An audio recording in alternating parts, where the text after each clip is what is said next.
Salam Indonesia. Kawan-kawanku di seluruh Indonesia, selamat sore. Selamat berjumpa lagi dengan channel Berbagi Informasi. Pada kesempatan kali ini, admin akan berbagi informasi seputar banyaknya penafsiran tentang pendataan ulang tenaga honorer yang bakal dilaksanakan paling akhir 30 September 2022. Akhirnya BKN buka suara. BKN menjelaskan tujuan dan manfaat pendataan tenaga honorer ini. Penasaran dengan informasi selanjutnya? Buat teman-teman yang belum subscribe, silahkan ya untuk klik dulu tombol subscribe-nya agar admin semakin semangat dalam mencari berita. Dan sekarang lanjut saja ke informasi berikutnya. Dikutip dari jpnn.com dan judulnya sebagai berikut ya. BKN bakal mendata ulang honorer. Apa tujuannya? Ini merupakan berita baru ya, 4 Agustus 2022. jpnn.com, pemerintah akan melakukan pendataan honorer. Pendataan ini berlaku untuk seluruh tenaga non-aparatur sipil negara tanpa terkecuali.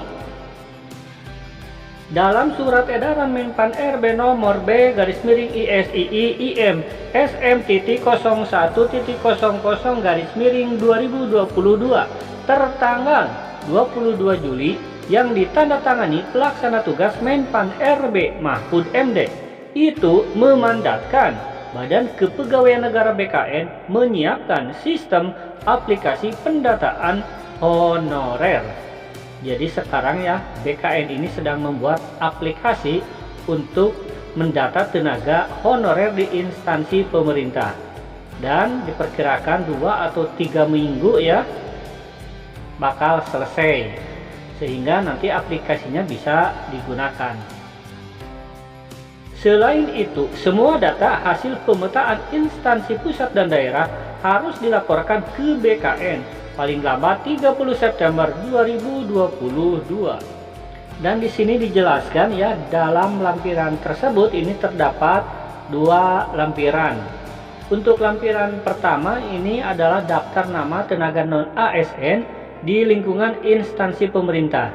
Kemudian ya, untuk lampiran kedua ini ada tentang riwayat kontrak kerja tenaga non ASN dan ex honorer kategori 2. Menurut Deputi Bidang Sistem Informasi Kepegawaian Sinka BKN, Bapak Suharmen, lampiran itu harus diisi oleh Badan Kepegawaian Daerah atau BKD, bukan oleh masing-masing tenaga honorer. Jadi di sini tenaga honorer ya tidak harus mengisi apa-apa ya, tetapi yang mengisi di sini adalah pihak BKD. Deputi Suharmen menegaskan seluruh tenaga non-ASN harus didata ulang. Ini tidak melihat apakah itu honorer kategori 2 yang sudah masuk database BKN. Begitu juga dengan tenaga pendidik yang sudah masuk Dapodik. Jadi ini apakah sudah masuk database BKN atau masuk Dapodik, semua ya tenaga honorer di instansi pemerintah didata ulang. Dan di sini dijelaskan juga ya tujuan pendataan ulang. Tujuannya untuk pendataan ulang dan membuat database baru honorer. Maka seluruh tenaga honorer non ASN tanpa terkecuali harus didata, tegasnya kepada jpnn.com 4 Agustus.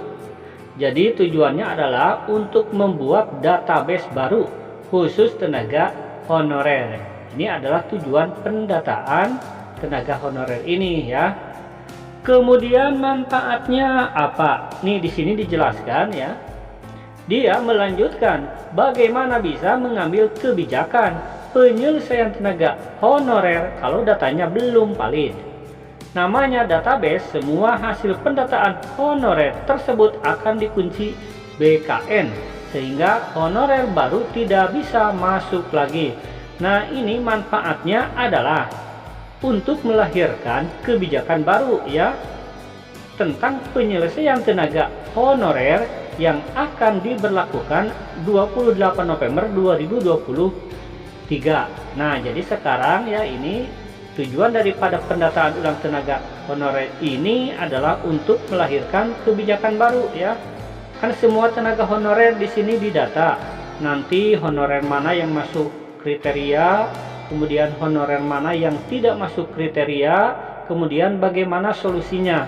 Apakah ini akan diangkat PPPK secara bertahap, apakah ini akan dimasukkan ke outsourcing, atau ada kebijakan lain. Dan kita ini semuanya belum tahu ya. Kita masih menunggu nanti setelah pendataan honorer selesai, maka mari kita berdoa ya, semoga kebijakan baru ini berpro terhadap seluruh tenaga honorer untuk diangkat menjadi ASN. Amin. Wassalam.